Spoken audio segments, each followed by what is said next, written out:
75 years of data, 75 years of progress.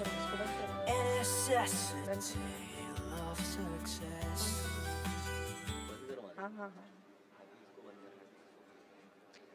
Good morning, everyone. Kindly settle down.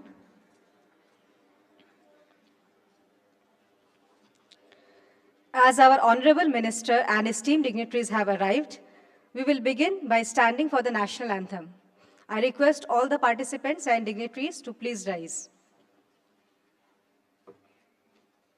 जनगण मन अधिनायक जय हे भारत भाग्य विधाता पंजाब सिंध गुजरात मराठा द्राविड उत्कल बंगा विंध्य हिमाचल यमुना गंगा उच्चल जलधि तरंगा तव शुभ नामे जागे तव शुभ आशीष मांगे गाहे तव जय गाथा जन गण मंगलदायक जय हे भारत भाग्य विधाता जय हे जय हे जय हे जय जय जय जय हे. Thank you all. Please be seated.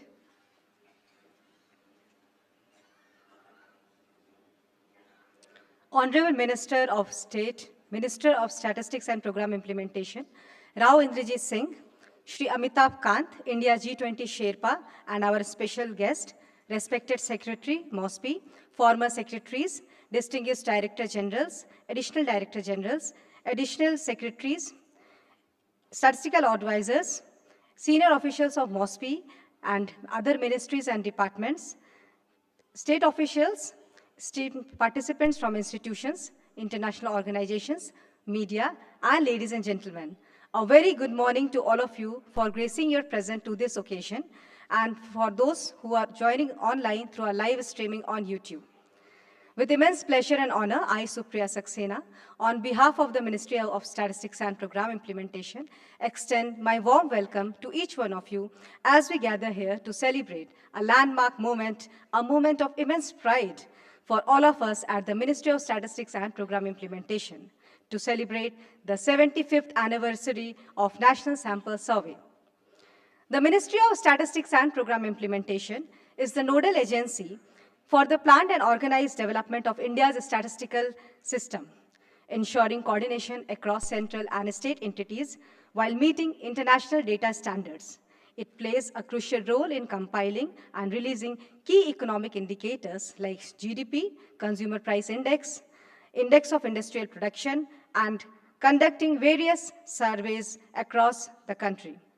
The National Sample Survey, NSS, under the Ministry of Statistics and Program Implementation, conducts extensive socio-economic and enterprise surveys, including the household consumption expenditure surveys, periodic labor force survey, annual survey of industries, annual survey of unincorporated sector enterprises, and many more among others.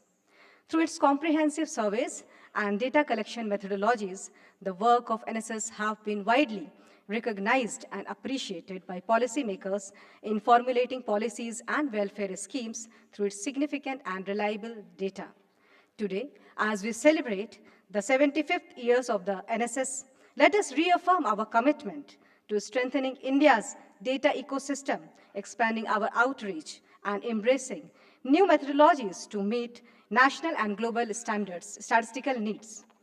The theme of the 75th anniversary, From a Glorious Past to a Promising Future for a Vikasit Bharat, perfectly reflects this vision. The milestone not only honors NSS's legacy of statistical excellence, but also paves the way for a data-driven future, empowering evidence-based policy making for a Viksit Bharat. 75 years ago, the erstwhile National Sample Survey Office, NSSO, was envisaged as a pioneering initiative to provide systematically collected, reliable data for national planning and development. Since then, it has grown into an institution that has shaped policies, strengthened governance, and empowered decision makers with high quality statistical insights. We honor the visionaries and statisticians who laid the groundwork for what is now one of the most largest and robust statistical systems in the world. Their relentless pursuit of accuracy and innovation has established NSS as the pillar of India's statistical ecosystem. So without further ado, let us begin this event. Before beginning the program, I would request everyone to kindly put your phone in silent mode. Thank you for your cooperation.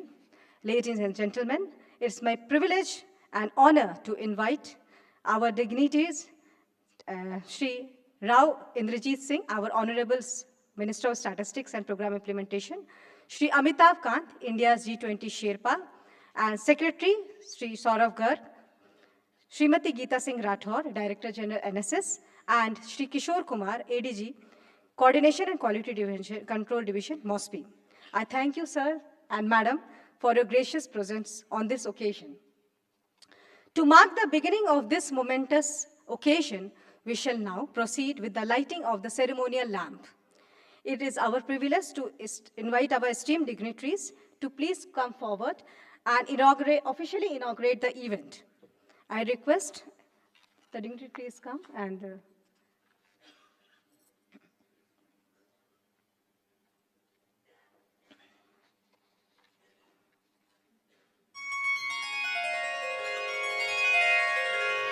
Vakratunda महाकाय सूर्यकोटि समप्रभ निर्विघ्नं कुरु मे देव सर्वकार्येषु सर्वदा।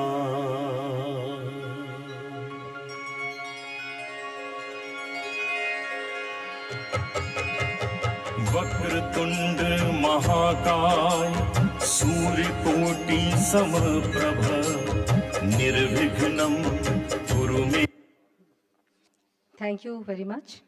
Now, as a token of gratitude, I would invite Shri M.S. Subramanya Rao, Deputy Director General, Coordination and Quality Control Division, MOSPI, to kindly present a memento and a stall to Rao Indrajit Singh, our Honorable Minister of MOSPI.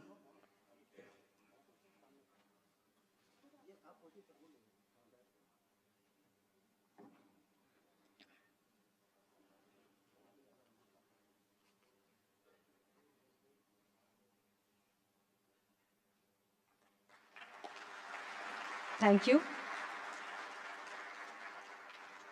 I would now request Shri Nikhil Kumar, Deputy Director, to present a memento and a stall to Shri Amitabh Kant, India's G20 Sherpa.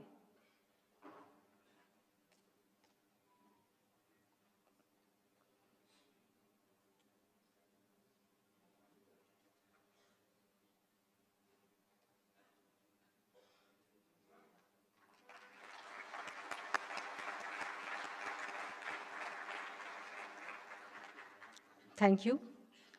Now, I would request Dr. Ashish Saxena, Director, to present memento and a stall to Dr. Saurav Garg, Secretary, Ministry of Statistics and Program Implementation.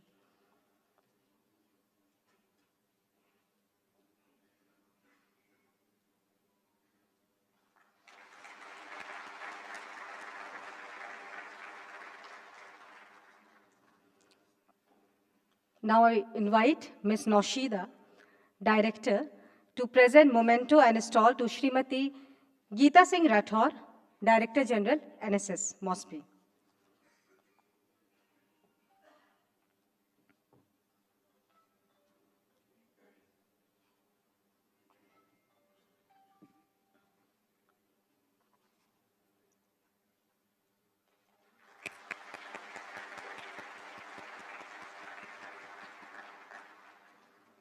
Now I request Shri Atul Kumar Sharma to kindly present memento and stall to Shri Kishore Kumar, Additional Director General, MOSPI.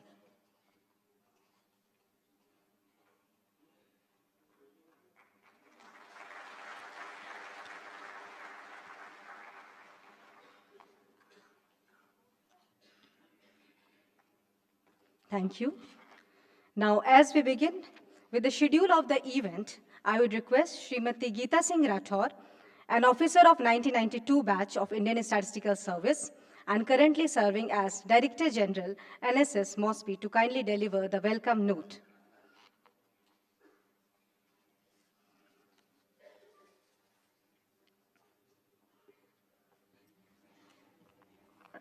माननीय मंत्री जी, सांख्यिकी एवं कार्यक्रम कार्यान्वयन मंत्रालय राव इंद्रजीत सिंह जी, श्री अमिताभ कांत जी हमारे विशेष अतिथि, सचिव मॉस्पी डॉक्टर सौरभ गर्ग जी, मॉस्पी के पूर्व सचिव श्री प्रवीण श्रीवास्तव जी, गणमान्य महानिदेशक गण, अतिरिक्त महानिदेशक गण, अतिरिक्त सचिव, सांख्यिकी सलाहकार, विभिन्न मंत्रालयों और विभागों के वरिष्ठ अधिकारीगण, राज्य सरकार के अधिकारीगण, रिसर्च संस्थाओं, अंतर्राष्ट्रीय संगठनों, मीडिया से जुड़े प्रतिष्ठित प्रतिभागी और उपस्थित देवियों और सज्जनों, आज राष्ट्रीय प्रतिदर्श सर्वेक्षण की 75वीं वर्षगांठ के इस ऐतिहासिक अवसर पर आप सभी का स्वागत है।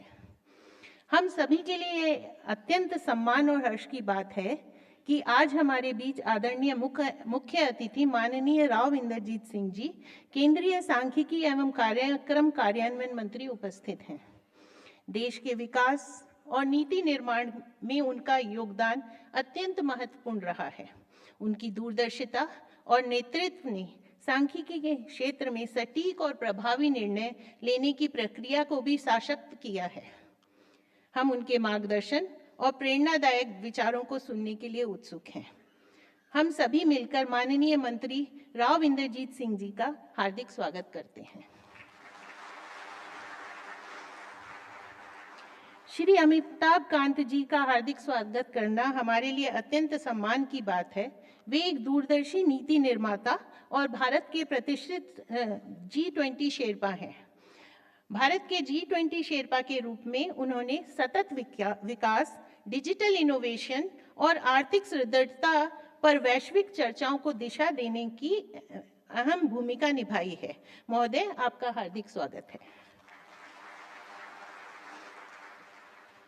डॉक्टर सौरभ गर्ग, सचिव, सांख्यिकी एवं कार्यक्रम कार्यान्वयन मंत्रालय, एक अनुभवी प्रशासनिक अधिकारी हैं और नीति निर्माता के रूप में उन्होंने विभिन्न महत्वपूर्ण क्षेत्रों में अपना विशेषज्ञता और नेतृत्व का परिचय दिया है। सांख्यिकी एवं डेटा संचालित नीति निर्माण में उनका योगदान सराहनीय है। हम उनके बहुमूल्य विचारों और अनुभवों से सीखने के लिए उत्सुक हैं। हम डॉक्टर सौरभ गर्ग जी का हार्दिक स्वागत करते हैं। सम्मानित NSC सदस्यगण एवं मॉस्पी के विभिन्न समितियों के अन्य सदस्यगण, मॉस्पी के अधिकारियों, विभिन्न मंत्रालयों के प्रतिनिधियों, अंतर्राष्ट्रीय संगठनों और शोध संस्थानों के सम्मानित सदस्यों का भी हार्दिक स्वागत करते हैं। आप सभी की उपस्थिति इस अवसर को और भी महत्वपूर्ण बनाती है। सांख्यिकी और नीति निर्माण के क्षेत्र में आप सभी का योगदान अतुलनीय है। 1950 के दशक में जब NSS का पहला सर्वेक्षण हुआ, तब बिना GPS, मोबाइल फोन या कंप्यूटर के डेटा एकत्रित करना एक बड़ी चुनौती थी। हमारे फील्ड इन्वेस्टिगेटर्स ने कलम, कागज और असीम धैर्य के साथ यह कार्य किया है। आज तकनीकी ने डेटा संग्रहण और एनालिटिक्स को बदल दिया है, लेकिन हमारी सटीकता, ईमानदारी और समावेशिता की प्रतिबद्धता अब भी वही है। NSSO ने रोजगार, उपभोग व्यय, स्वास्थ्य, शिक्षा और उद्यम गतिविधियों से जुड़ी जानकारी संकलित की है, जो नीतियों को दिशा देती है और आम नागरिकों के जीवन को भी प्रभावित करती है। हर सर्वेक्षण प्रतिक्रिया, हर डेटा सेट के पीछे असली कहानियां, वास्तविक संघर्ष और सच्ची आकांक्षाएं छिपी हैं। हमारा कर्तव्य है कि हम इन आवाजों को सुने, क्योंकि ये केवल स्प्रेडशीट में दर्ज संख्याएं नहीं हैं, बल्कि वास्तविक जीवन को प्रभावित करने वाली महत्वपूर्ण जानकारियां हैं। आज जब हम अपने अतीत को देखते हैं, गर्व होता है कि NSS ने समय के साथ खुद को और अधिक तेज, सटीक और प्रभावशाली बनाया है। लेकिन हमें यहाँ रुकना नहीं है। एनएसएस को लगातार विकसित करते रहना होगा, उसे आधुनिक बनाना होगा और इसे सांख्यिकी उत्कृष्टता का स्वर्ण मानक बनाए रखना होगा। बिग डेटा, आर्टिफिशियल इंटेलिजेंस और रियल टाइम एनालिटिक्स जैसी तकनीकों के बदलते युग में हमें इसे चुनौती के रूप में लेना होगा। एनएसएस को नए टूल्स, बेहतर कार्यप्रणाली और आधुनिक डेटा संग्रहण व विश्लेषण तकनीकों को अपनाना होगा। आज जब हम 75वें वर्ष का जश्न मना रहे हैं, यह सोचने का भी समय है कि आगे का सफर कैसा होगा। एनएसएस भारत का दर्पण रहा है। अब हमें यह सुनिश्चित करना है कि यह दर्पण भविष्य में भी स्पष्ट, व्यापक और प्रभावशाली बने। इन्हीं शब्दों के साथ मैं एक बार फिर से आप सभी का हार्दिक स्वागत करती हूँ। आइए हम अपने अतीत का जश्न मनाएं, भविष्य को अपनाएं और सशक्त डेटा आधारित आधुनिक भारत के निर्माण में अपना योगदान दें। धन्यवाद। Thank you very much, ma'am. Ladies and gentlemen, at this special occasion, we have with us today Shri Amitabh Kant, India's G20 Sherpa. It is esteemed privilege to have with us today, sir. A distinguished leader whose visionary approach and dynamic leadership have been instrumental in shaping India's growth and global positioning. A seasoned bureaucrat and public policy expert, Shri Kant has spearheaded transformative initiatives such as Incredible India, Make in India, Startup India, and Ease of Doing Business. As CEO of Niti Aayog in 2016-22, he led national milestones on transformative mobility, asset monetization, driving impactful governance reforms. In his current role as India's G20 Sherpa, he has been instrumental in fostering global consensus on critical economic and geopolitical challenges. Shri Amitabh Kant continues to shape India's economic and social transformation. Sir, it is a privilege to have with you today. May I now request, sir, to deliver the keynote address. Honorable Minister, Mr. Inderjeet Singh, with whom I've had the pleasure and privilege working as CEO of Niti Aayog for a very long tenure of 7 years. He's been a very dynamic minister who guided us. Thank you very much, sir. Mr. Saurabh Garg, who's a very dynamic officer and has done a lot of remarkable work both in Government of India and Orissa. Mrs. Rathore, the DG of NSS, Mr. Kishore Kumar, all the distinguished guests, ladies and gentlemen. Let me first congratulate all of you on this 75th anniversary of the National Sample Survey. This institution, born in the very early years of independent India, has grown into the backbone of evidence-based policy making and has played a very indispensable role in shaping the economic and social trajectory of India. 75 years ago, in 1950, when India was still finding its feet as a newly independent nation, Professor P.C. Mahalanobis recognized the urgent need for a systematic and very scientific approach to data collection. Until then, India lacked comprehensive statistical insight on household income, employment, agriculture, and industry. The establishment of the NSS was a pioneering step to bridge this critical information gap. Starting from its first survey in October 1950, NSS rapidly expanded its scope, capturing rural and urban realities, employment trends, consumer expenditures, agriculture productivity, and public health indicators. Today, it remains a symbol of excellence in statistical surveys, ensuring that every major economic and social policy in India is rooted in data. From its early years in the in the Indian Statistical Institute in Kolkata, guided by the brilliance of scholars like Professor C.R. Rao, Professor Debrata Lahiri, and Professor V.M. Dandekar, NSS has continuously evolved. It has had several defining moments. 1951, inclusion of urban areas in surveys, broadening the scope beyond rural India. 1955, introduction of the crop cutting experiment, which became a gold standard for agricultural yield estimation. 1970, formation of the National Sample Survey Organization, ensuring a structured institutional approach. Then in 1980s and 1990s, expansion into health, education, and informal economy studies, leading to landmark welfare reforms. And in 2070, launch of the periodic labor force survey, providing real-time employment and unemployment data. And in 2025, introduction of forward-looking surveys on corporate investment, giving us a clearer picture of investment intentions in the economy, crucial for policy making and economic guidance. The data generated through NSS has empowered policy makers, it has strengthened public welfare programs, and it has provided the foundation for India's economic planning over the decades.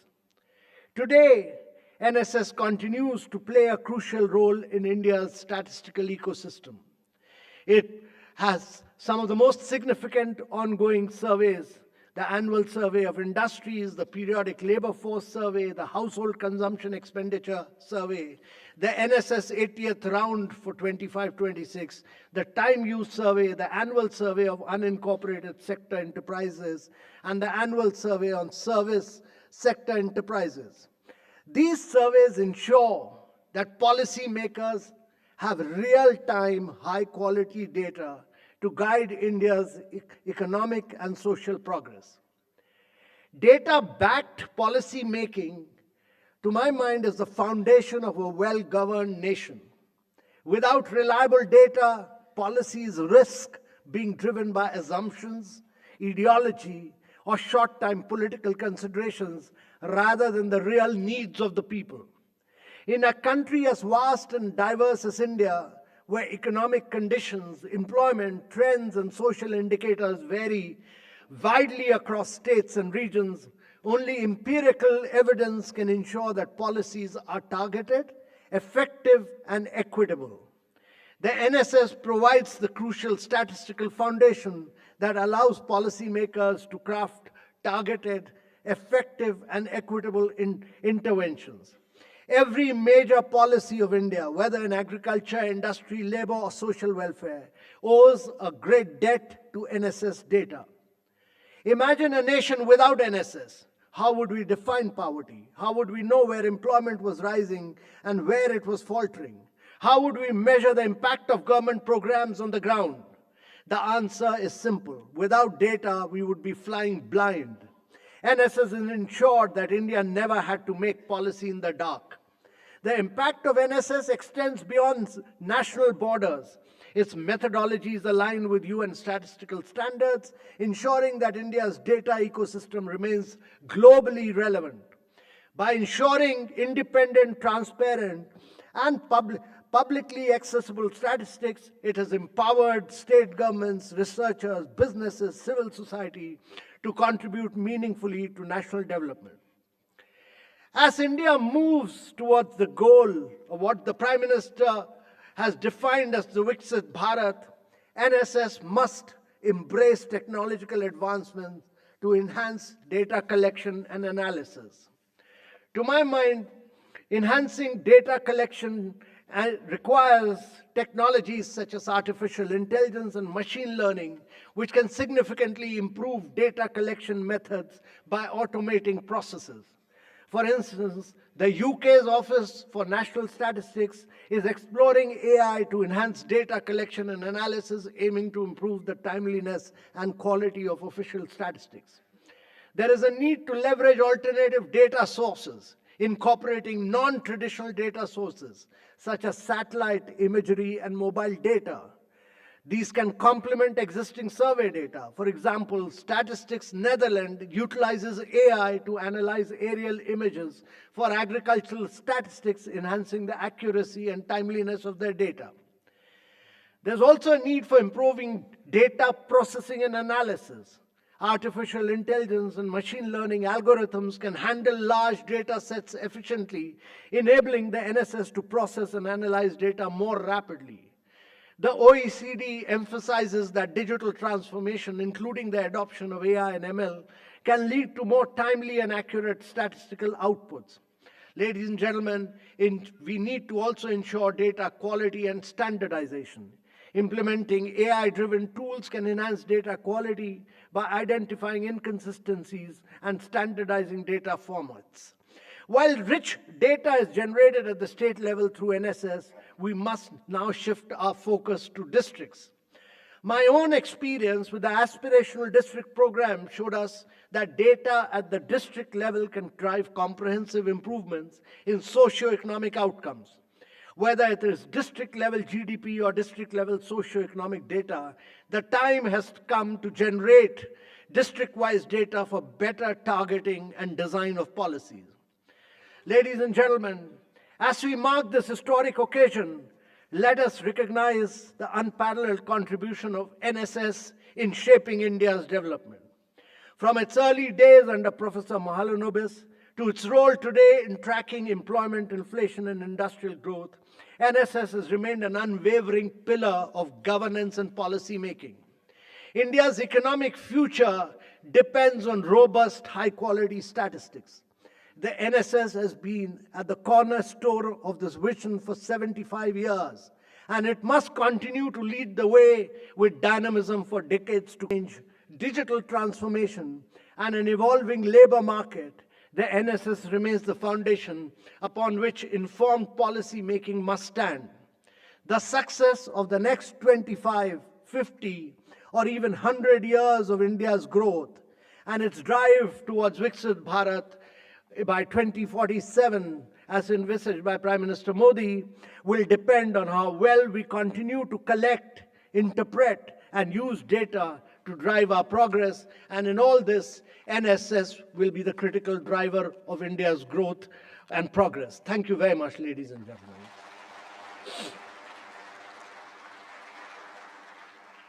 Thank you, sir, for appreciating us and highlighting the importance of data. Your address has been really inspirational for us.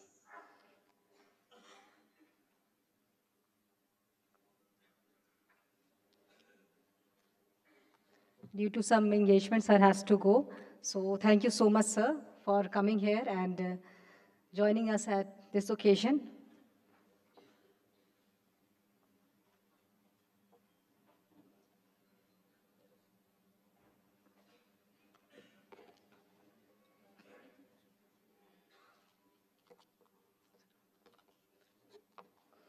As we celebrate this milestone, let us take a special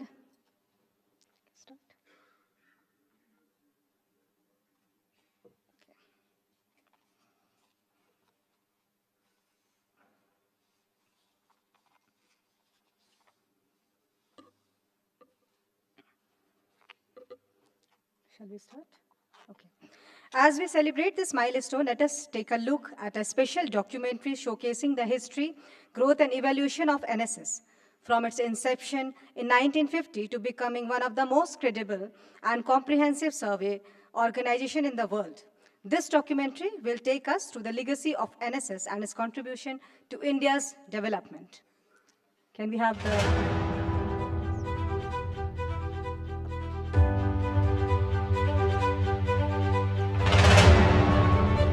India's journey of growth and transformation has always been powered by data. The diversity and complexity of its vibrant population stand as defining features of Indian society. To advance a vision of development, understanding and interpreting the socio-economic characteristics of this dynamic population has been crucial.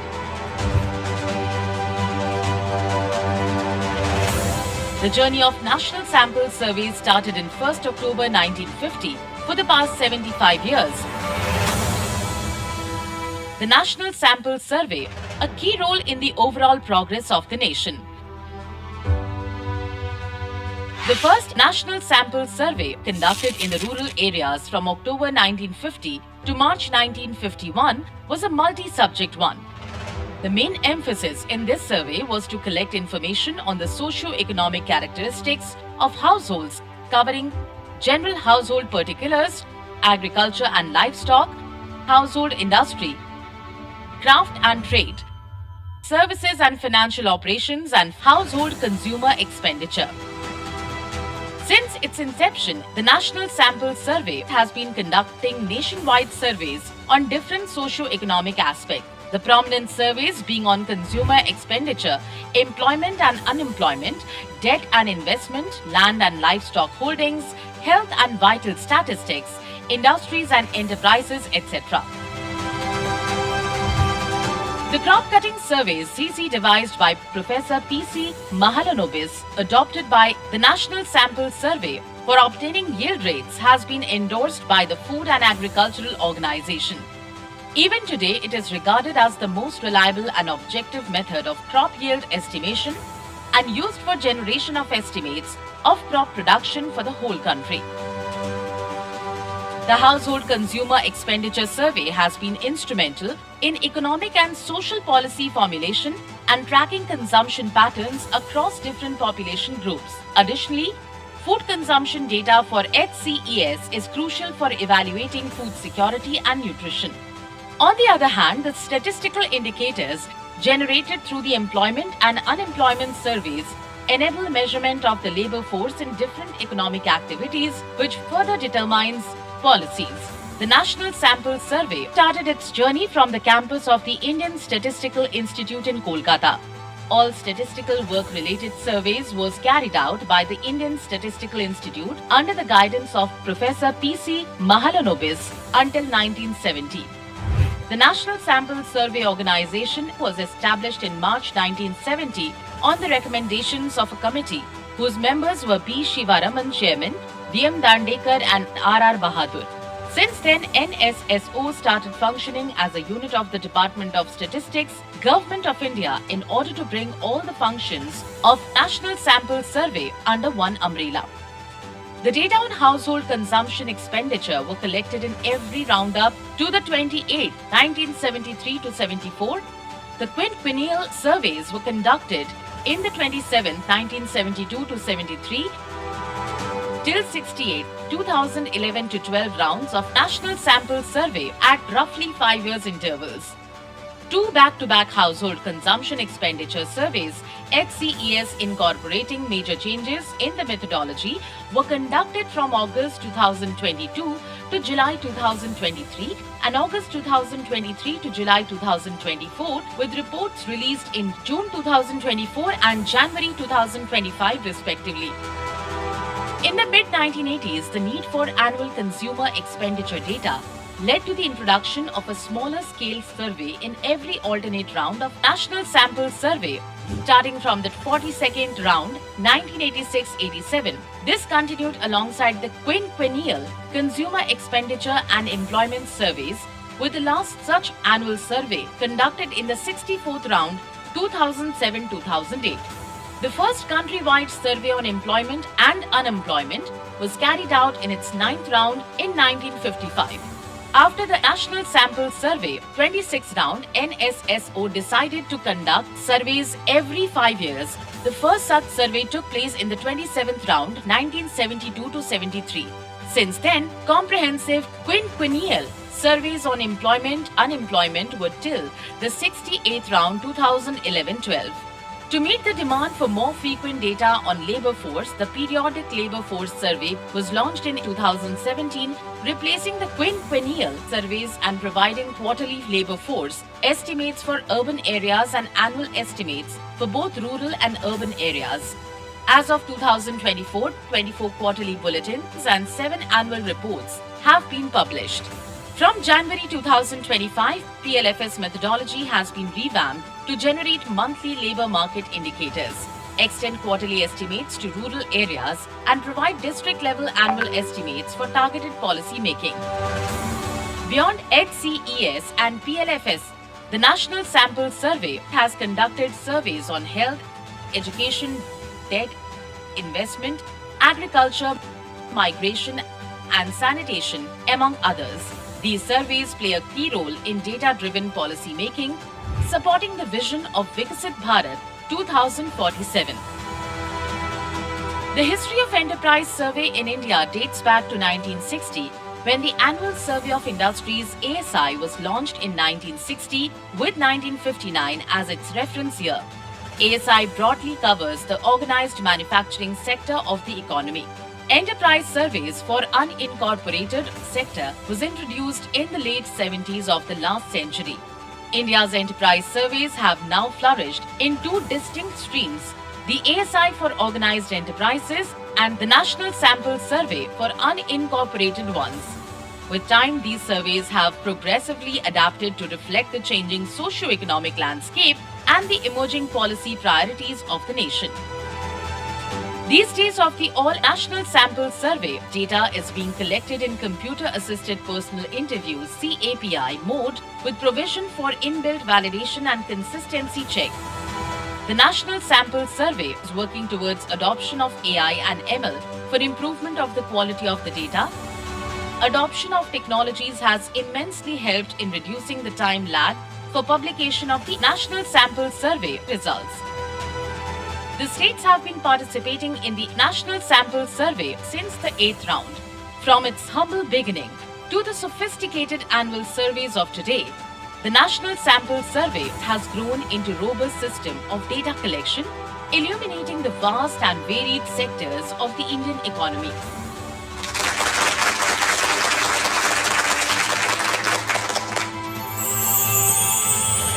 This 75 years journey of evolution mirrors India's growth, resilience and economic vibrancy.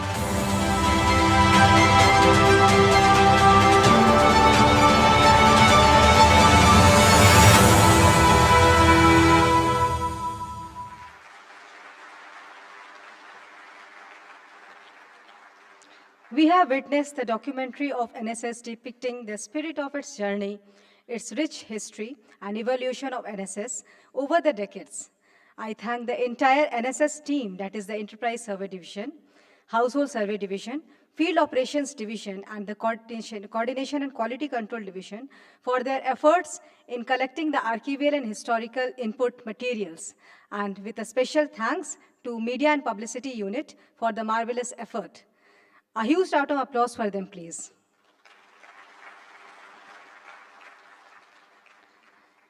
We now take a moment to reflect on our remarkable journey of NSS through videos that have witnessed the impact firsthand and also hear from the eminent personalities who have associated with NSS and have contributed significantly to its evolution. Their experiences and insights will highlight the critical role of NSS have played in shaping India's statistical landscape. Dr. C. Rangarajan is a distinguished economist. He has served as the 19th RBI Governor, Chairman of the Prime Minister's Economic Advisory Council, and the Governor of Andhra Pradesh. Currently, he chairs the Madras School of Economics. His expertise in economic policy and academia has significantly shaped India's financial landscape. Let us now hear from him through this video message. Can we have the video, please? The completion of 75 years of National Sample Survey is an important landmark in the evolution of the Indian statistical system. Professor Mahalanobis recognized the importance of large-scale sample surveys as a tool for collection of data.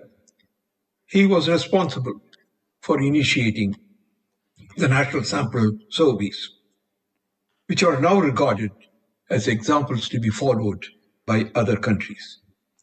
These surveys are cost-effective and reliable. In fact, the role of surveys becomes more important in countries where the informal sector dominates.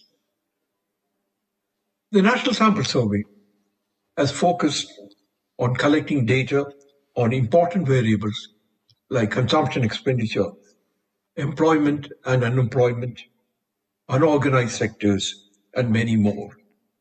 Annual Survey of Industries is another important survey which provides detailed information on firms.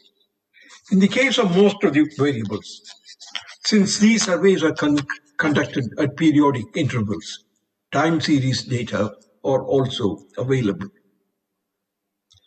All these surveys provide the basic data required for policy making, or what we now call evidence-based policy making.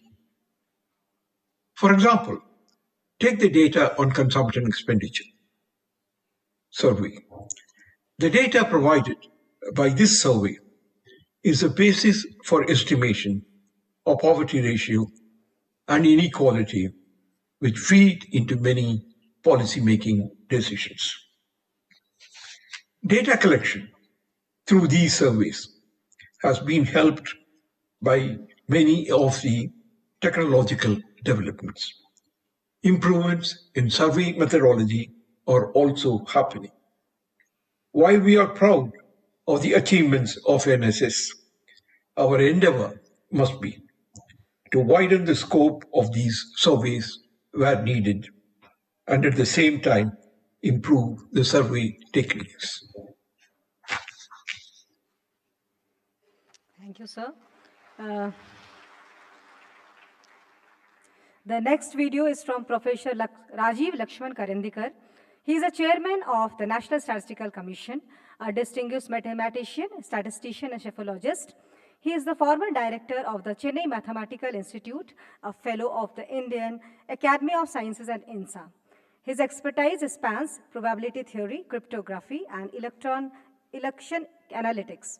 Let's hear from him through his recorded address. On the occasion of the 75th anniversary of NSS, greetings to everyone present on the occasion. I'm sorry that I could not be there in person due to other commitments. Let me begin by briefly recalling the glorious history of NSS. Almost immediately after the independence, even before the constitution was adopted in 1950, the government had appointed Professor P.C. Mahalanobis as statistical advisor to the cabinet. The government had set up a National Income Committee in 1949 and constituted the National Sample Survey Directorate under Ministry of Finance. Yearly national surveys were undertaken by the Indian Statistical Institute on behalf of Government of India, sometimes in collaboration with Gokhale Institute, Pune. This started in 1950 itself, so 75 years ago.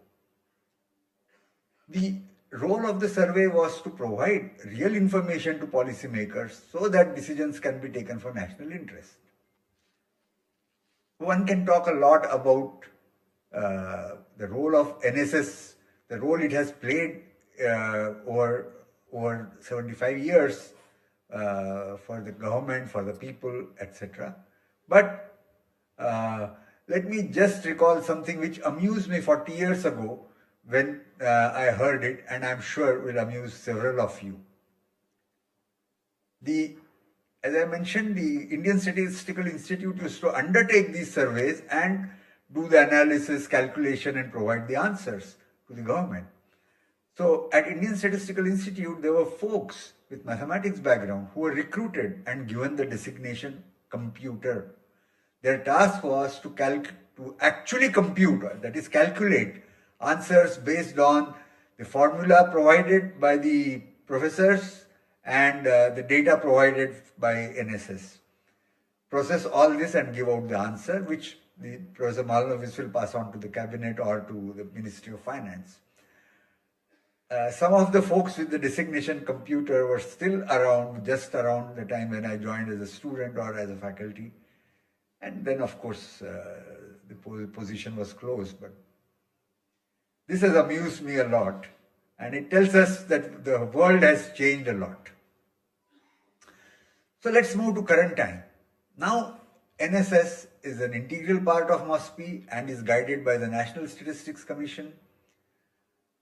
As I mentioned, the world has changed over the last 75 years. With explosion of computing power, Every decade brings in new things, new challenges. How do we maximally use what is available to us to make the best conclusions? That's the objective. And MOSPI and NSC are working on how to modernize the operations and processing to make maximum use of opportunities available for Viksit Bharat. I'm sure all of us can and will work together and reach the goal. Thank you. Thank you, sir, for your message. The next video is from Shyama Prasad Mukherjee, a renowned statistician and a fellow of the National Academy of Sciences, is the centenary professor of statistics and dean at the University of Kolkata. Currently, he chairs the International Statistical Education Center, a recipient of P.C. Mahalanobis Per Centenary Award. He has made significant contribution to statistics and academia. Let us hear his insights from his recorded message. NSSO data, data which are collected is scrupulous care by NSSO in regard to the country as a whole, its people, economy, society, environment, and even aspects which are really not that greatly used all the time, but are of great importance, at least on some occasions. They are also being compiled, processed, and disseminated by NSSO. This is a great task in the national development entrepreneurship, I should say. And without NSSO, data which are credible, which are timely, which are definitely adequate for the purpose would not have been provided by any other organization. Because NSSO has the competence, NSSO has the commitment, and NSSO has the expertise to carry out surveys, to compile data, to process them in a manner that is desired, and to ultimately disseminate them through reports which are on time. Sometimes slippages do occur, but these are to be granted because in such large-scale surveys, with sometimes resource inadequacies for some time, such slippages may occur, but they are not to be taken as seriously as the great tasks that are completed on time with reasonable accuracy and are being used for very significant purposes in the context of national planning. I wish NSSO thrives, NSSO grows, and national sample surveys continue to play an important role in our developmental activities, not merely planning, but also monitoring and evaluating development plans and projects. There could be other. Thank you, sir, for your message.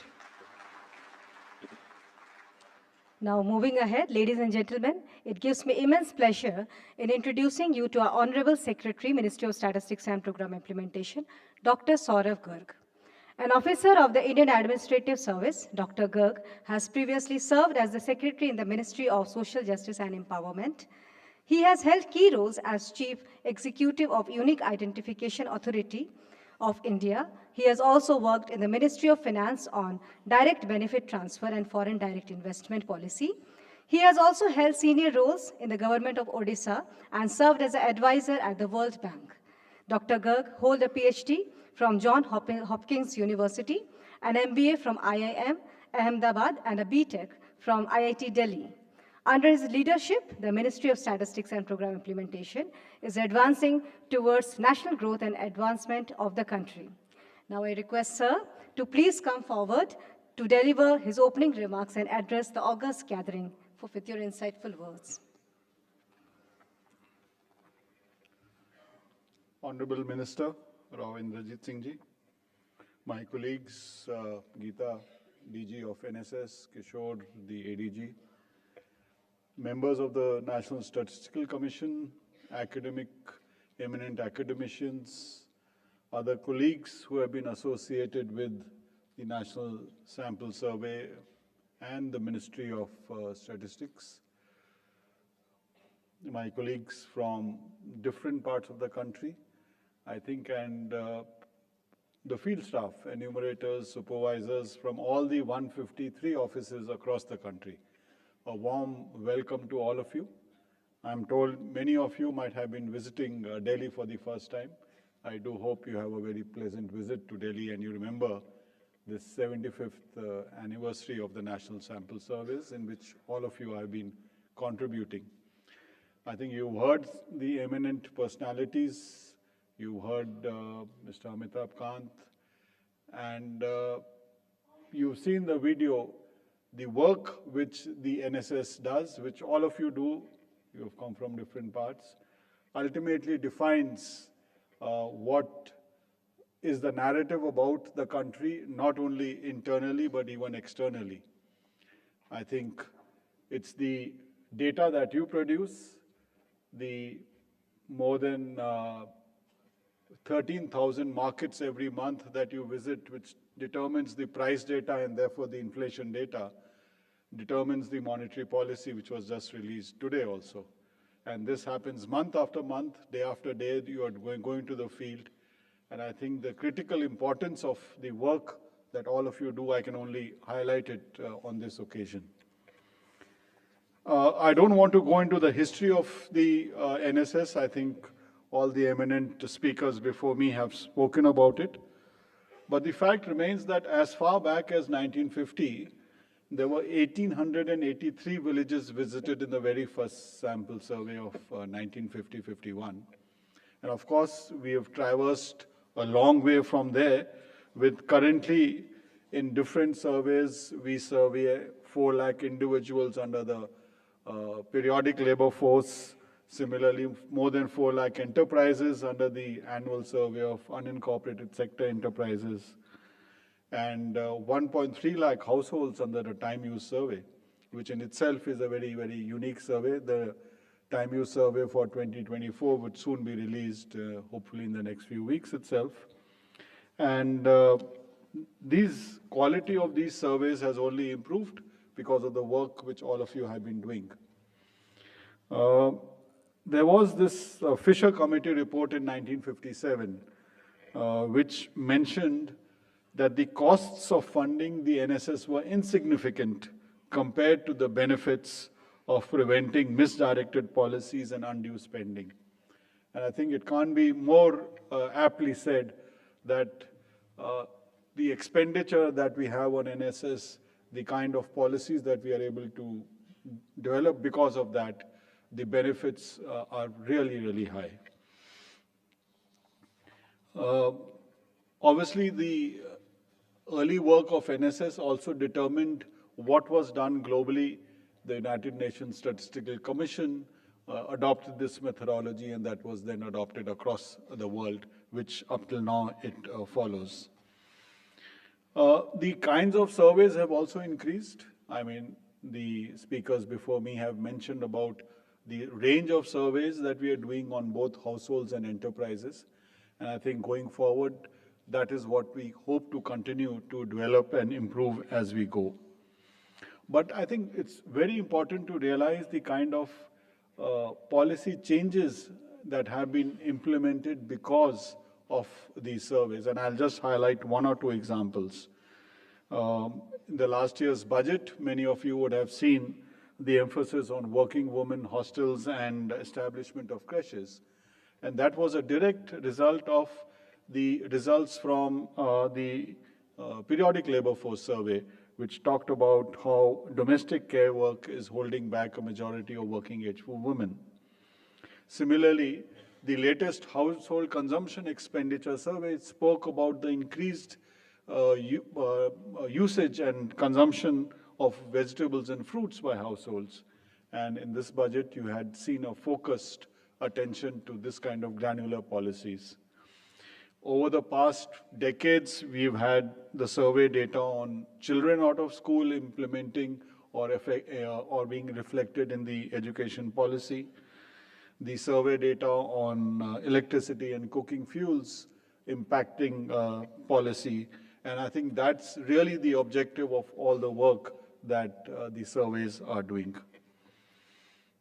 We have more than 10,000 staff across all these offices who are doing, out of which nearly 1,000 of you are here today. And I think the message that we would like all of you to take back to all your colleagues is emphasizing the role and impact that your work is doing or giving on a day-to-day basis.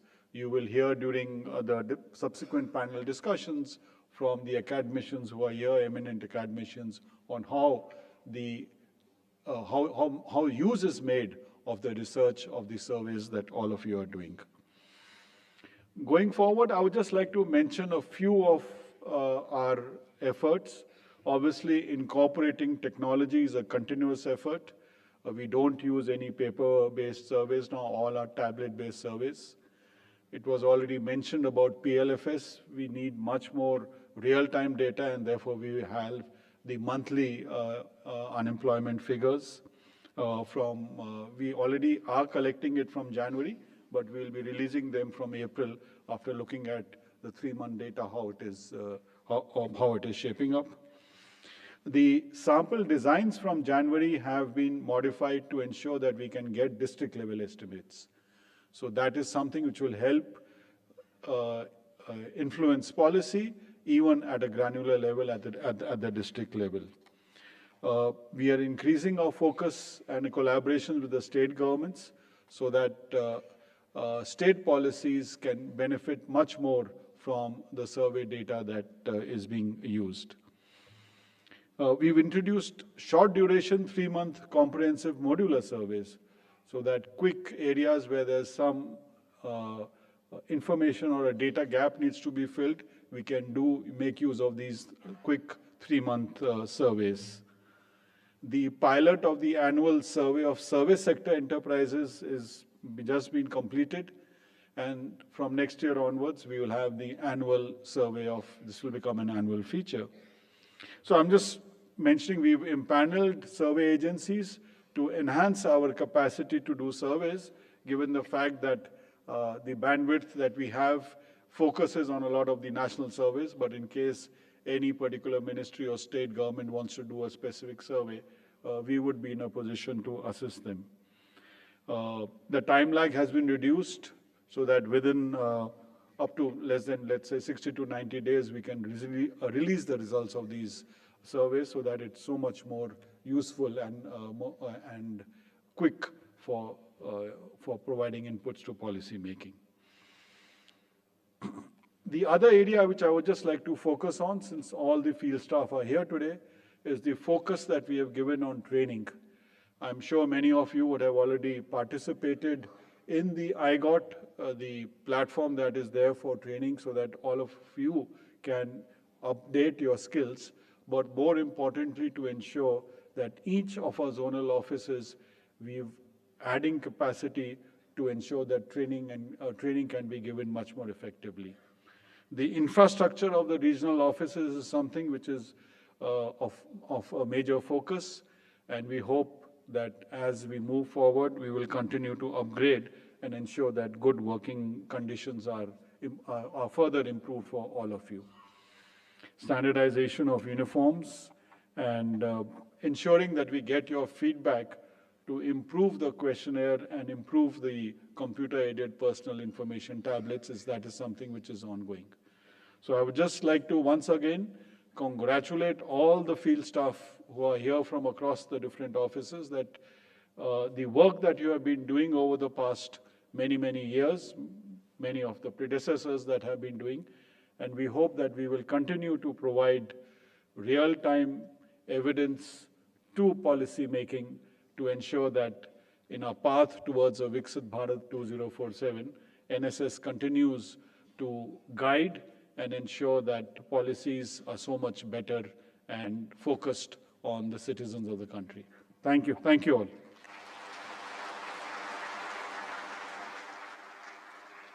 Thank you, sir, for your enriching opening remarks. Your insightful words have set the positive and engaging tone for this event. Ladies and gentlemen, we now arrive at one of the most significant moments of this event. With immense pleasure, I am elated to introduce two special releases that encapsulates 75 years of statistical excellence, innovation, and commitment to evidence-based policy making. The Diamond Jubilee publications on Household Survey and Enterprise Survey of NSS. This publication provides a comprehensive view of the evolution of terminologies, concept, definition, methodological advancement, and technological innovation in NSS surveys over the past 75 years, covering both household and enterprise survey with wide range of subjects like employment, income, health, education, enterprises, consumption, etc. They document the continuous efforts to enhance the robustness of India's statistical system in response to evolving data needs and technological advancement and progress. It serves as a valuable resource that chronicles the evolution of NSS adaptability in capturing the evolving socio-economic and industrial landscape of the nation, highlighting the transformative journey and unwavering commitment to strengthening data-driven governance. To mark this momentous occasion, it is an esteemed privilege to have with us today our Honorable Minister of Statistics and Program Implementation, Rao Indrajit Singh, an eminent personality whose leadership has been instrumental in shaping the statistical framework of our nation. Sir is an Honorable Union Minister of State, independent charge for Statistics and Program Implementation and Planning, and Minister of State for Culture. He is a seasoned leader with decades of experience in governance and public service. A 5-time member of parliament, he has served our nation in various capacities, bringing his expertise and commitment to every role he has undertaken.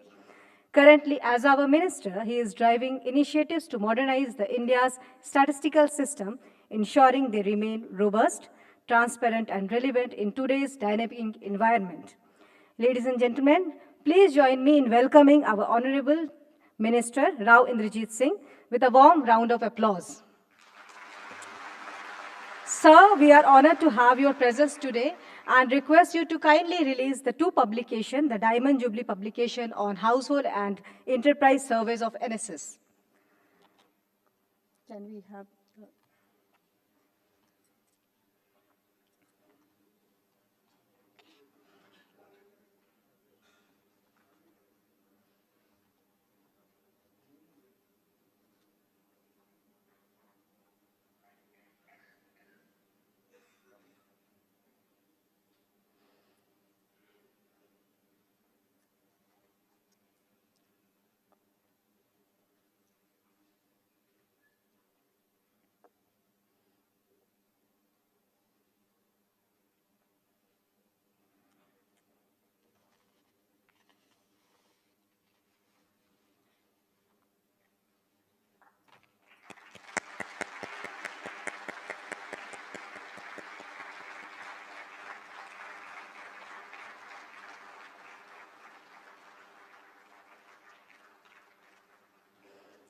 Thank you, sir, and other dignitaries for unveiling the remarkable publication that captures the extraordinary journey of the National Sample Survey.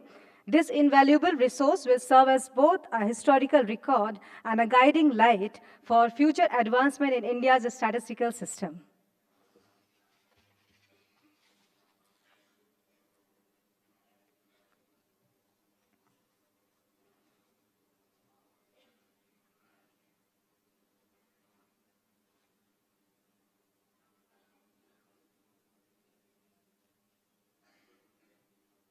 A huge round of applause, please.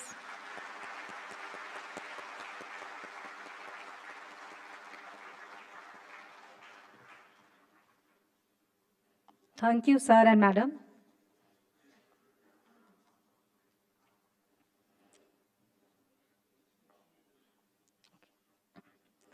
As we continue this special occasion, we now take a moment to recognize the excellence and dedication in capacity building. The Karmayogi initiative has been a transformative step to enhance the professional skills of our workforce that remains adaptive, innovative, and aligned with the evolving demands of the governance. During the recent National Learning Week, Karmayogi Saptaha, the field operations divisions, MOSPI, demonstrated outstanding performance, emerging as one of the top performers on I Got Karmayogi platform. In recognition of this advancement, FOD MOSPI was felicitated by their Honorable Minister. Today, as we celebrate the 75th years of NSS, we take the opportunity to honor the remarkable dedication of our field officers of FOD who have excelled in this initiative. It is our privilege to felicitate the top 3 performer of the Karmayogi learning platform from FOT. At third place is Sri Balram Singh, Senior Statistical Officer, Regional Office Jalandhar. He has secured 693 Karmayogi points. I request him to please come on stage, and I request the dignitaries to please felicitate him.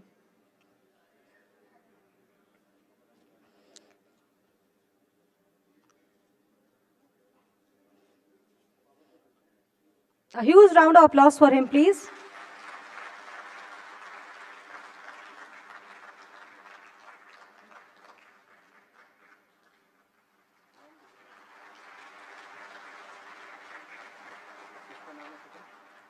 Umesh Kumar. At the second place, thank you. At the second place is Sri Balram Singh, Senior Statistical Officer, Regional Office Jalandhar. At the second place is Sri Umesh Kumar, Limbu, Regional Office Jalandhar. He has secured 746 Karmayogi points. I request him to please come on stage.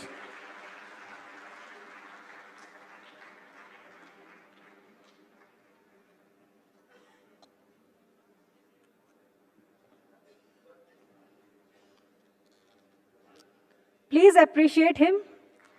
Please have a huge round of applause. Thank you.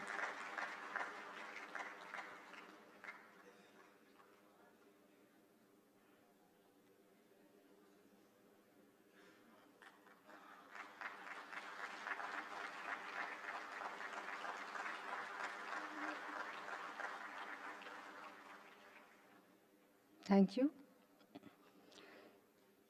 Shri Jamun Kunchar Kuttu, Assistant Director, SRO Kollam, Regional Office Trivandrum, stands on as the top performer with 1184 Karmayogi points, setting an inspiring benchmark for all of us. I request him to please come on stage and receive his memento and certificate.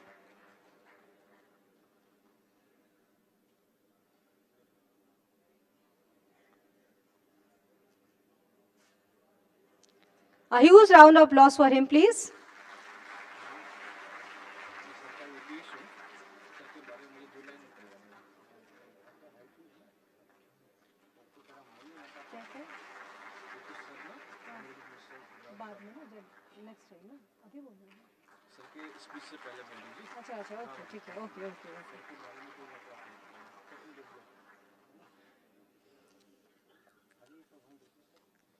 Thank you, sir and madam.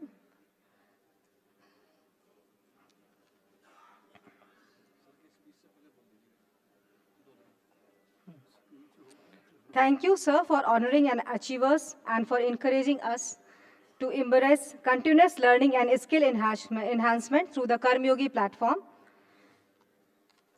Sir, as I've already introduced him, he is a grandfather of Rao Tularam, freedom fighter in 1857 Kranti. Honorable Minister is international shooter also. He has won medal for our country in Commonwealth Games and Asian Games. So he has really inspired all of us, and we are looking forward for you, sir. Now I request sir to kindly deliver his inaugural address and share his visionary thoughts. Thank you, sir.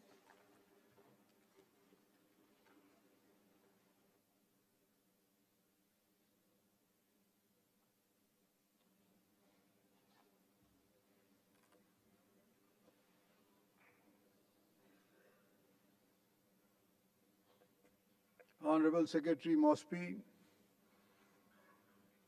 Dr. Saurabh Garg,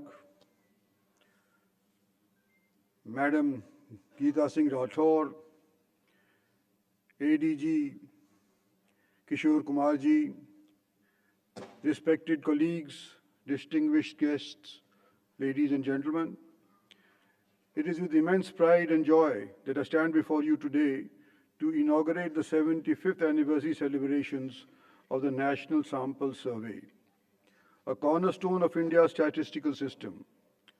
This milestone is not just celebration of an institution, but a tribute to the vision, dedication, and relentless efforts of countless individuals who have contributed to shaping this remarkable journey. Since its inception in 1950, the National Sample Survey has been the backbone of India's data-driven decision-making process. The National Sample Survey was established with a vision to provide reliable, timely, and comprehensive statistical data to guide policy making in our nation. Since the NSS has played an instrumental role in shaping the socio-economic landscape of India by providing critical insights into employment, consumption, health, education, industry, and several other vital sectors. The foundation laid by the pioneering statisticians and experts of that time has grown into an institution that is now a globally respected pillar of statistical efficiency. It has provided critical insights into the socio-economic conditions of our nation, enabling policymakers, researchers, and stakeholders to design and implement programs that have transformed millions of lives.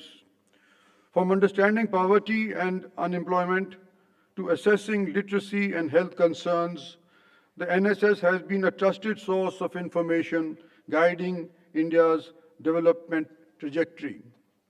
Over the past 7.5 decades, the NSS has evolved to meet the changing needs of our nation. It has embraced technological advancements, expanded its scope, and refined its methodologies to ensure accuracy, reliability, and relevance. Today, the NSS stands as a symbol of excellence in data collection and compilation, not just in India, but across the globe. The National Sample Survey has already made significant advancements in many dimensions, from adopting digital technologies to automating various data collection processes. These efforts have considerably reduced the time taken to release important survey data and have also allowed us to increase the frequency of pre-surveys, providing policymakers with up-to-date and relevant information. I am also pleased to note that as part of our ongoing efforts, we have been continuously working towards reducing the time lag between data collection and its release. This effort supports our goal of making real-time information available, empowering decision makers at every level, and contributing to transparent and accountable governance. Another significant initiative of NSO is generation of monthly estimates through periodic labor force survey from January 25, allowing for more frequent and up-to-date insights into labor market trends. Additionally, the NSO has extended the quarterly PLFS estimates to rural areas, providing a more comprehensive view of employment patterns across the country. In a bid to further strengthen data availability, the NSO is also collaborating with state governments to generate district-level estimates, offering more localized and precise data.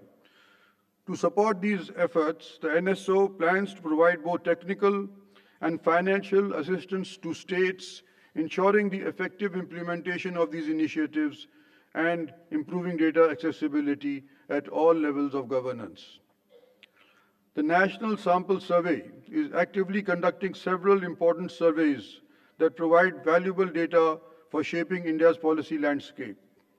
These include the ongoing periodic labor force survey, which tracks employment trends and labor market dynamics, and the annual survey of unincorporated sector enterprises, focused on understanding the performance of small and informal businesses.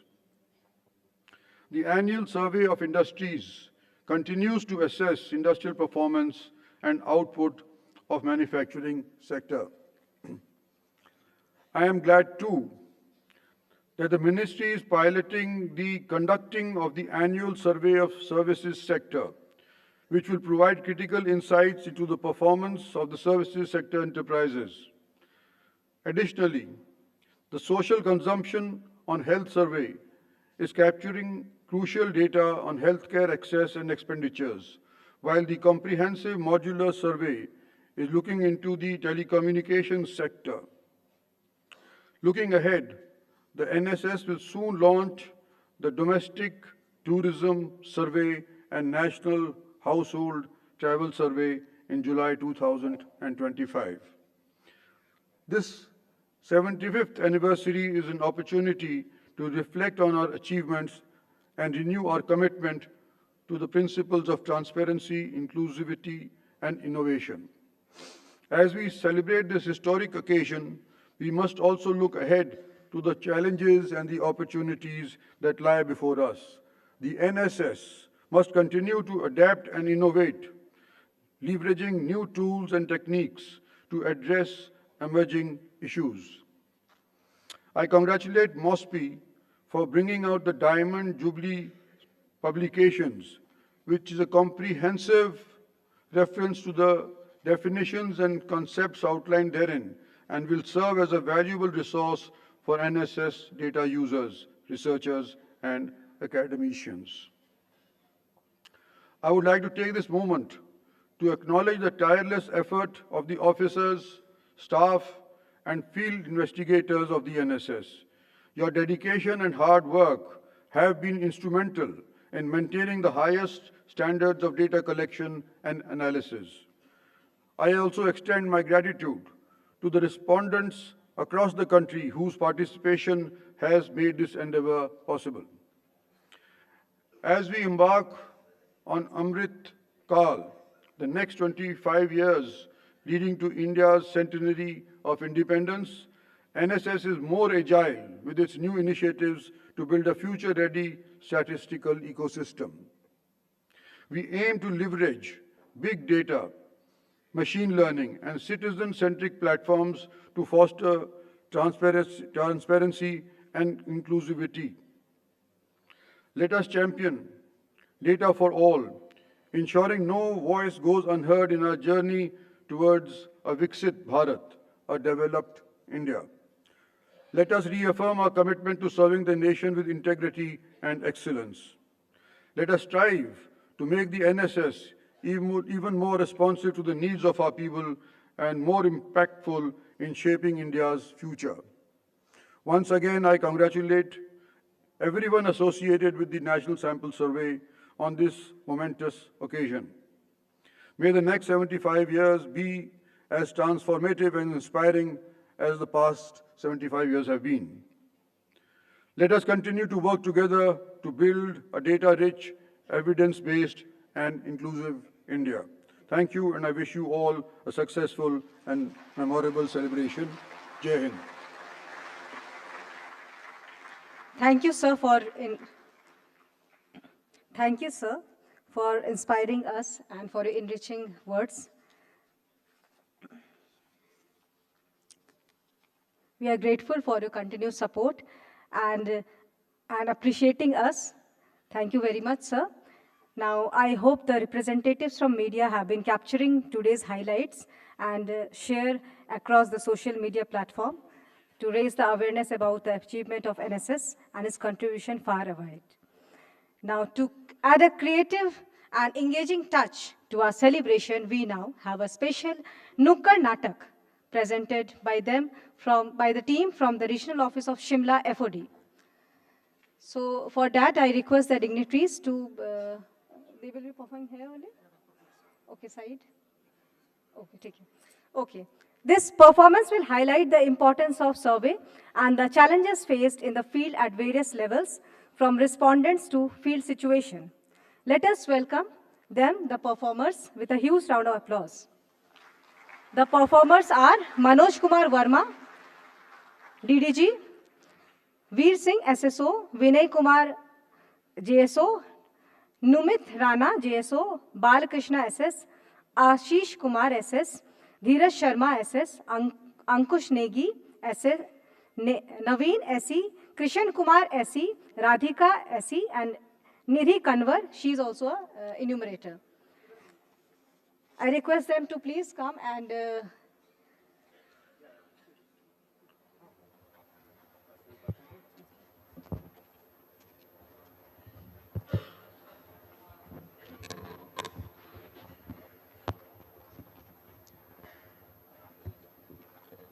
आप सबों को सुप्रभात।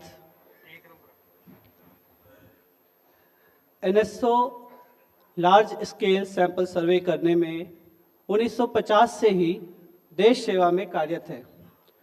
राष्ट्रीय सांख्यिकी कार्यालय के क्षेत्रीय कार्यालय शिमला, जो कि सांख्यिकी एवं कार्यक्रम कार्यान्वयन मंत्रालय के अधीन आता है, के द्वारा एक लघु नाटक आपके समक्ष प्रस्तुत किया जा रहा है, जिसमें हमारे कार्यालय द्वारा किए जा रहे सर्वेक्षणों की एक झलक है। मौजूदा जो दृश्य आपके सामने है, उसमें हमारे इंचार्ज साहब बैठे हैं और अपने क्षेत्रीय अधिकारियों को उचित दिशा निर्देश दे रहे हैं। आइए सुनते हैं। Good morning sir. Good morning all of you. Dheeraj और आशीष, आपको एससी का एक सैंपल टीम में करना है। ये चकमाओं का सैंपल है 10,250। आपकी आईडी में अलॉट कर दिया गया है, प्लीज चेक कीजिए क्या आ चुका है। जी सर, अलॉट हो गया जी। ठीक है, इसके लिए आप टूर प्रोग्राम बना के मुझे दे दीजिएगा और जो प्रधान है गांव का, उसके लिए एक लेटर लिख लीजिए। ठीक है जी। जो पुलिस के लिए लेटर है सहयोग के लिए, वो पहले ही डीडीजी सर द्वारा पहले ही लिखा जा चुका है। तो इसमें अब आपको नेक्स्ट क्या करना है, instruction set, daily diary, ID card अपना ये लेके जाना सैंपल फील्ड वर्क में एफएसयू में। जी सर। और निर्मित आपको उसी समय प्राइसेस भी टेकअप करना है। और जो हमारी शॉप सिलेक्टेड है वहाँ पर जी, उनके लिए एप्रिसिएशन लेटर आ चुके हैं डीडीजी सर के साइन द्वारा, वो आपने वहाँ पर देने हैं। ठीक है सर। इसके अलावा आपको कोई भी प्रॉब्लम आए तो आप मुझे फोन कर सकते हैं। हमारा व्हाट्सएप ग्रुप तो है ही, उसमें भी आप मैसेज डाल सकते हैं। जी सर। ठीक है, मिलते हैं फिर इंस्पेक्शन में। ठीक है सर। ठीक है सर। इंचार्ज साहब से मिले दिशा निर्देश के बाद हमारी टीम पंचायत पहुंचने वाली है। पंचायत का जो दृश्य आपके सामने है, उसमें प्रधान जी, वार्ड मेंबर जी, ग्रामीण आपस में कुछ मंत्रणा कर रहे हैं। आइए सुनते हैं। फिर मेंबर साहब, गांव में लाइटों की क्या स्थिति है? प्रधान जी, लाइटों का क्या बताएं, कुछ जल रही है, कुछ बुझ रही है। आपको तो पता ही है पिछली बरसात के कारण जो कितना बुरा हाल हुआ था। ये बारिशों से तो बहुत दिक्कत हो गई है। हाँ जी, हाँ जी। से भी हमारी सड़क वगैरह भी काफी खराब हो गई है। हाँ जी, हाँ जी। नमस्कार जी। नमस्कार जी। नमस्कार जी। हाँ जी, आपका लेटर भी आया था शायद। जी, हम NSS आरओ शिमला से आए हैं। हाँ जी, हाँ जी। तो जैसे कि आपसे हमें हमारी बात भी हुई। अच्छा, आशीष जी बोल रहे हैं? जी जी जी, मेरा नाम आशीष ही है। अच्छा, ठीक है। और ये हमारे कार्यालय से धीरज जी है। ठीक है जी। बताइए सर, कोई सर्वे करना है आपने शायद यहाँ पे? हाँ जी, हाँ जी, बिल्कुल। आपको एक लेटर के माध्यम से भी हमने बताया था। आपके गाँव में एक समाज आर्थिक सर्वे होना है। हाँ जी। जो इस बार हमारा हेल्थ सेक्टर पे है। और साथ ही साथ टेलीकॉम सेक्टर में भी उसमें आंकड़े एकत्र किए जाएंगे गांव के लोगों से। तो हेल्थ सेक्टर में हम हॉस्पिटलाइजेशन पे कितना खर्चा हो रहा है वो सारे आंकड़े एकत्र करेंगे। साथ ही साथ टेलीकॉम सेक्टर में हमारे जो लोग जो स्मार्टफोन्स यूज कर रहे हैं, इंटरनेट का यूसेज कर रहे हैं, उसके बारे में आंकड़े एकत्र किए जाएंगे। सर, इन आंकड़ों का करेंगे क्या सर आप? ये सारे आंकड़े हमारे नीति नियोजन में हम यूज करते हैं इनको जी। ठीक है जी। तो इसमें आपको जो है हमारी तरफ से क्या सहयोग की आवश्यकता है? देखिए, ये हम एक स्पेसिफाइड बाउंड्री में करते हैं। जी जी। तो गांव की जो एक रेवेन्यू विलेज की बाउंड्री होती है, उसके बारे में थोड़ा ज्यादा जानकारी आप लोगों को होती है, तो थोड़ा वो हमें। तो आपको ये ऐसे करिए मेंबर साहब, आप ही इनकी मदद कर दीजिए। ठीक है जी। ये आपको बता देंगे, इनको गांव की पूरी नॉलेज है। जी, और बाकी इसके अलावा अगर आपको कोई जरूरत होगी तो मैं तो यहाँ पे हूँ ही, मुझे बता दीजिए। बिल्कुल जी, बिल्कुल। ठीक है मेंबर साहब। ठीक है जी। प्रधान जी, मेरे को परिवार नकल दे दो हाँ आप। जी, मैं आपको देती हूँ। हाँ जी, चलो। ये मेंबर जी, वो जो लास्ट कोने में एक घर है, ये आपके ही गांव में आते हैं? ये हमारा गांव है, इसके परली साइड दूसरा गांव लग जाता है जी। ठीक है, ठीक है। हाँ जी, हाँ जी। ठीक है जी। मेंबर साहब ने जो बाउंड्री दिखाई, हमारा अगला काम है उसी बाउंड्री के अधीन जितने भी घर आते हैं उन्हीं परिवारों का सूचीकरण होना है। सूचीकरण के पश्चात अनुसूचियों का चयन होना है, जिसमें इस समय जो आपके सामने फोगाट साहब बैठे हैं, उनके अनुसूची का चयन हुआ है और वो फोन पर थोड़ी बात भी कर रहे हैं। आइए सुनते हैं। अरे भाई, उसको है ना विनय, वो लड़का वो दे नहीं रहा पार्टी, आज शाम को चलते उसके पास है। हाँ, चलते उसको शाम को देखते, वो पार्टी दे रहे अभी। फोगाट जी नमस्कार। फोगाट जी नमस्कार। जी नमस्कार। चलो वो करते हैं बात, फिर बाद में। नमस्कार जी। और जी कल भी आए थे आप तो ना, कल भी घूम रहे थे जी? हाँ जी, हाँ जी। क्या कुछ चला हुआ जी? सर्वे हो रहा है जी, है ना गांव में, तो अच्छा उसके जी। लिए आपकी अनुसूची भी सिलेक्ट हुई है, तो थोड़े से क्वेश्चन आपसे भी पूछेंगे जी, सवाल ना हम। फिर जी मत होना परे मूर्थ हरियाणा से ना जी, मेरा इधर कैसे? देखिए, आप नौकरी तो यहीं करते हैं। नौकरी करते हैं जी इधर PWD में। 6 महीने से ज्यादा आप यहीं रह रहे हैं ना? हाँ जी, हाँ जी। तो आपका चयन यहीं होगा। अच्छा पूछो जी, क्या पूछना फिर? फुगाट जी, पिछले 365 दिन में हाँ जी कोई आपका हॉस्पिटलाइजेशन केस या दवाई वगैरह कुछ ज्यादा खर्चा हुआ हो? इसमें तो ना जी ऐसा ना, कीमत हो ना जी फिट। अच्छा जी। वो मैडम की डिलीवरी हुई थी जी अभी। अच्छा अच्छा 3 जी। महीने पहले की बात। अच्छा जी। हाँ जी। तो कितना का खर्चा आ गया पूरा डिलीवरी में जी? उसमें लगा जी, पैकेज में करवाना वो, उसमें लगा 50,000 रुपए जी अच्छा, पूरा। पैकेज लिया था हाँ जी, आपने हाँ जी। 50,000 का। चलो, और फुगाट जी कुछ 15 दिन में आपका कुछ दवाई वगैरह पे कुछ खर्चा हुआ हो? दवाई तो जी भी जैसे मौसम चेंज हुआ है ना, हाँ जी, हाँ जी। तो लड़का खांसी जुकाम था। अच्छा जी। तो उसका फिर अपना मकान मालिक है ना जी वैद्य, अच्छा। ये देता है आयुर्वेदिक दवाई। अच्छा जी। तो उससे फिर अपना 20, उसने मेरे को सामान बताया, मैंने 20 रुपया सामान लगा दिया जी उसको। 20 रुपए खर्च हुए 20 आपके? रुपए लगे जी उसमें। अच्छा जी। बाकी जिम्मा करता हूँ ना योगा ना। अच्छा जी। आप तो देखा हुआ आपने, कहीं सर भी दिख रही है? बिल्कुल, आप तो बिल्कुल फिट लग रहे हैं जी। हाँ जी, हाँ जी। चलो फुगाट जी, इतना सही काम, धन्यवाद जी। ओके जी। फोगाट भाई साहब, जिनकी छलहरी काया का राज योगा है, इनके प्रश्नों का उत्तर देते हुए हमारे अधिकारियों ने समझाया कि चूंकि आप इस समय शिमला में कार्यरत है, वहाँ नौकरी करते हैं, तो आपको अनुसूची शिमला में भरी जाएगी। गांव में हम आगे की तरफ बढ़ते हैं, जहां इस समय बस्तीराम जी अपने टीम के साथ ताश का खेल जमा रहे हैं और नेगी जी बस्तीराम जी से कुछ बातें कर रहे हैं। आइए सुनते हैं। चलो यार बस्ती भाई, खेलो फटाफट। चलते चलते देखो मैं लगी बे सीप। वो यार सीप लगा दी बस्ती भाई। कोई नहीं देखते हैं, अभी बचा गेम है। चलो ठीक है। नमस्कार जी। नमस्कार जी। ये बस्तीराम जी का घर यही है जी? हाँ मैं ही हूँ जी बस्तीराम। अच्छा, आप ही बस्तीराम? बैठो जी, बैठो। ये बैठे हो यार बस्ती भाई। वो बस्तीराम जी, एक आपका चयन हुआ था ना जी? अच्छा जी। तो थोड़ा समय मिल जाता अगर आपका। हाँ जी, हाँ जी, ये पंचायत में भी आए थे जी, सर्वे करने आए हैं। अच्छा अच्छा। हाँ जी, एक ताश करते ना जी, हम ताश तो रोज ही खेलते ना। हाँ जी। हम तो इनको दे देते टाइम ना। आप समय दे दो, हम मिलते शाम को। ठीक है जी, आना भी रहना शाम को। ठीक है, ठीक है जी। बोलो जी। बस्तीराम जी, करते क्या है जी आप? मैं हूँ जी पायलट। पायलट? हाँ पायलट। नमस्कार जी, नमस्कार जी। नमस्कार प्रधान जी। आप जी नीचे क्यों बैठे हैं? कोई नहीं प्रधान जी। अरे आपने इनको नीचे बिठा दिया, ऊपर बिठाना कोई था। कोई बात नहीं, जमीन से जुड़े आदमी हम नीचे, ठीक है जी, कोई बात नहीं। मैं तो जी ऊपर ही बैठती हूँ ना, मेरे जी घुटनों में बड़ी दर्द है। अच्छा कोई बात नहीं प्रधान जी, आप तो बैठे। घुटने जाम रहते इसके। अच्छा अच्छा। वो बस्तीराम जी, एक चयन हुआ था आपका ना जी, थोड़े से सवाल पूछने थे आपसे जी। हाँ पूछो। करते क्या है जी आप? मैं हूँ जी पायलट। पायलट? हाँ, पायलट। कौन पायलट है जी? कोई पायलट नहीं है ये। अच्छा जी। आपने शादियों में देखा होगा ना जी, ड्रोन चलते हैं। हाँ जी, हाँ जी। वो उसको चलाते हैं और दुनिया भर में बोलते हैं कि अच्छा। मैं हूँ जी पायलट। वो छोटे मोटे पायलट तो चलो जी, अब क्या कर सकते हैं। अरे पायलट ही होता हो, पायलट ही। हाँ जी, छोटा पायलट तो भी होता है जी। धोखा दिया जी, धोखा। अच्छा जी, चल पड़ता है जी गुजारा इससे आपके घर का? अरे पायलट से कहाँ चलना रहा गुजारा, शादियाँ होती कितनी है, बीच में आ जाते श्राद्ध। अच्छा जी। पायलट से कहाँ चलता काम? चलो तो फिर और किस चीज से चलता है जी घर का खर्चा? खेती बाड़ी भी है। खेती बाड़ी भी करते हैं जी? अच्छा अच्छा। तो ज्यादा मतलब इनकम किस चीज से जी आपकी? देखो इनकम ऐसा है, अदरक भी हो जाता है मेरे, लहसुन भी बढ़िया हो जाता है। अच्छा, ज्यादा कमा आप खेती बाड़ी से लेते हैं? ठीक ही है। चलिए कोई बात नहीं। और प्रधान जी, पढ़े लिखाई आप बताओ, बस्तीराम जी कितना पढ़े लिखे हैं आप? मैं हूँ 12। अच्छा 12 पास है जी? ओ पूरा 12। अच्छा, तो मैडम के सामने तो क्या पूछना, ब्रेक ब्रूक भी लगी बीच में? ब्रेक क्या फेल है? हाँ फेल भी हुए जी? फेल का तो पूछो ही नहीं। अच्छा जी। जहाँ बोर्ड फंसा वहाँ मैं फंसा। अच्छा अच्छा, तो आपके तो 5वीं से ही बोर्ड शुरू थे?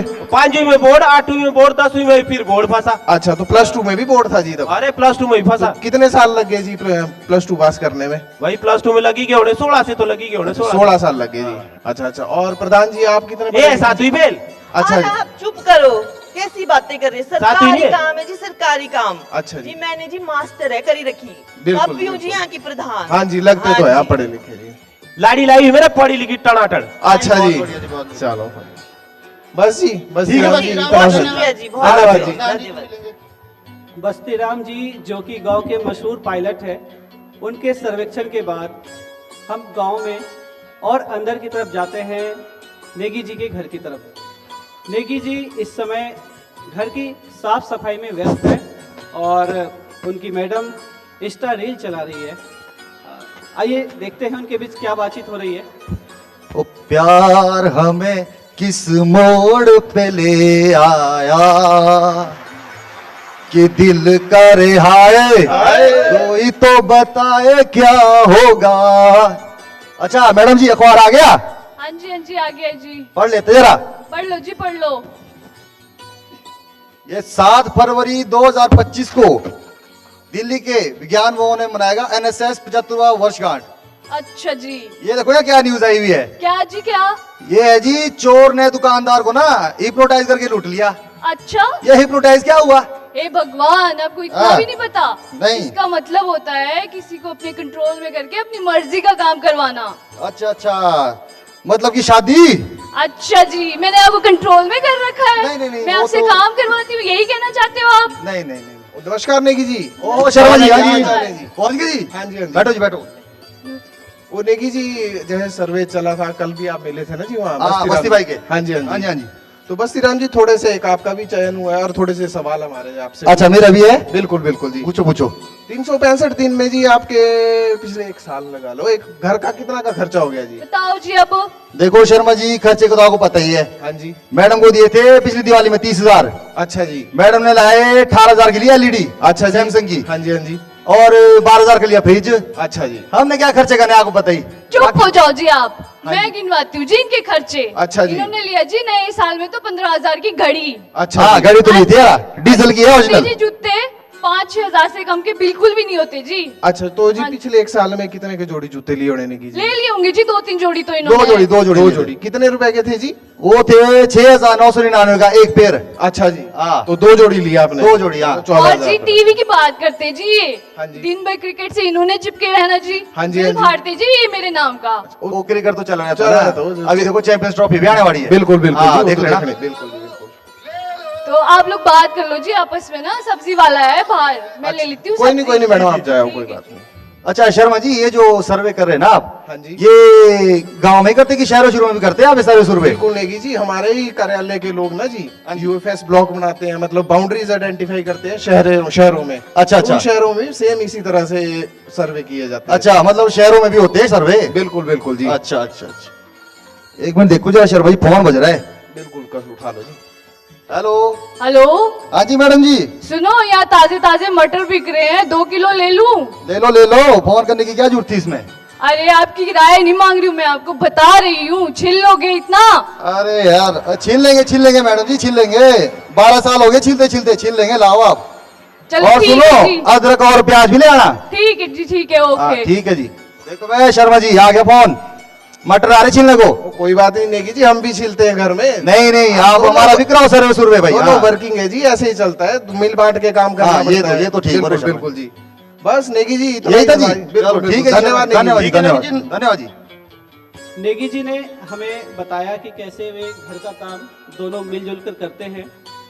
अब जैसा कि कार्यक्रम के आरंभ में ही इंचार्ज साहब ने अपने अधिकारियों को दिशा निर्देश दिया था कि हम गांव में प्राइस कलेक्शन का भी काम करने वाले हैं और लाला जी की दुकान खुल चुकी है और उनका छोटू साफ सफाई में व्यस्त है।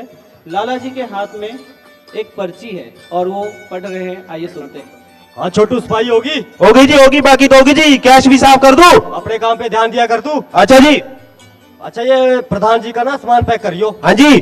धनिया 100 ग्राम। हाँ जी। जीरा 150 ग्राम। हाँ जी। और लाल मिर्च 100 ग्राम। ये पीसी जी की साबुत करियो, ध्यान कहाँ है तेरा? यही है जी। लाला जी सामान करो पैक ना। अच्छा जी। अभी जाना मैंने मुरथल भी। अच्छा जी ठीक है जी, पैक करते हैं जी। बस हो रहा है जी, पैक हो रहा है जी। नमस्ते लाला जी। कर रहे हैं, टाइम लग रहा है। नमस्ते लाला जी। नमस्कार जी, नमस्कार। आप ऐसा करिए शाम को आइए, अभी तो थोड़ा रश है ना जी।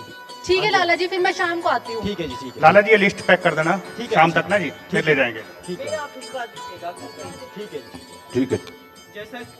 जैसा कि आपने देखा कि इस समय लाला जी के पास बड़ा भारी रश है और हमारी अधिकारी छोटू पैक करिए। वेट करती है और शाम को वो दोबारा आती है प्राइस कलेक्शन करने के लिए।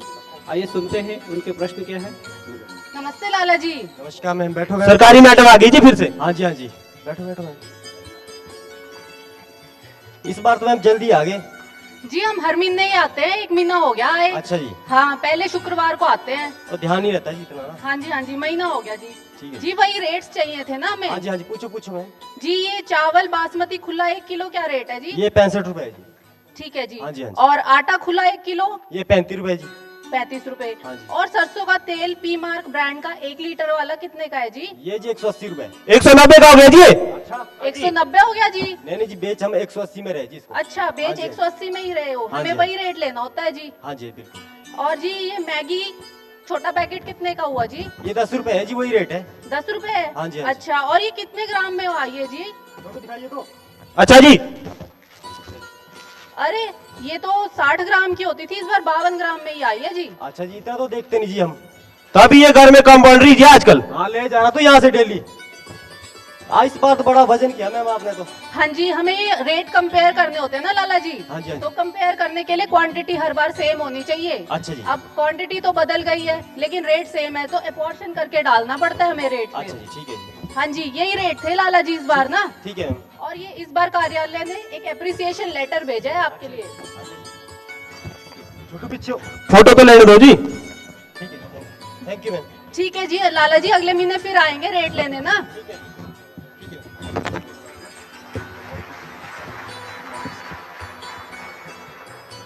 मैडम ने लाला जी के सवालों का समाधान करते हुए बताया कि एक ही वस्तु के वजन में कई बार परिवर्तन हो जाया करता है, लेकिन हम अपने स्पेसिफिकेशन के अकॉर्डिंग ही प्राइस कलेक्ट करते हैं।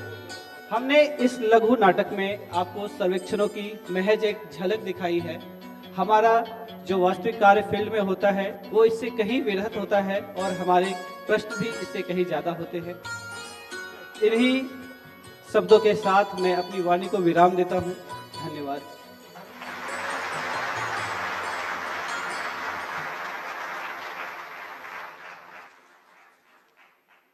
I hope you all have enjoyed the Nukkad Natak. The team from the regional office Shimla has truly captured the essence of the challenges faced during the data canvassing. Their creativity and dedication are highly commendable. Through this Nukkad Natak, I hope the audience gains a deeper understanding of the significance of data collection through government surveys and become aware of the vital role that they play in supporting policy making through the data gathered. Thank you to the entire team. Now I request Regional Office Shimla Head DDG Manoj Kumar along with his team to kindly come and receive a memento for their wonderful performance. Please have a big round of applause.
और फिर मार्गदर्शन भी था हमारे seniors का।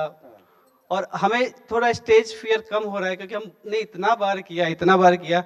हमारे पूर्व DDG हाजी sir वहाँ बैठे हैं, उन्होंने भी बोला था कि करना है तो हम फिर करते गए। फिर जो वर्तमान डीडीजी उन्होंने एक बोला कि 15 मिनट में करके दिखा सकते हो तुम लोग। मुझे पूरा यकीन है 45 मिनट का है, तुम 15 मिनट कर लोगे। और फिर सबने किया मिलकर के। जी sir. Huge round of applause for them, please.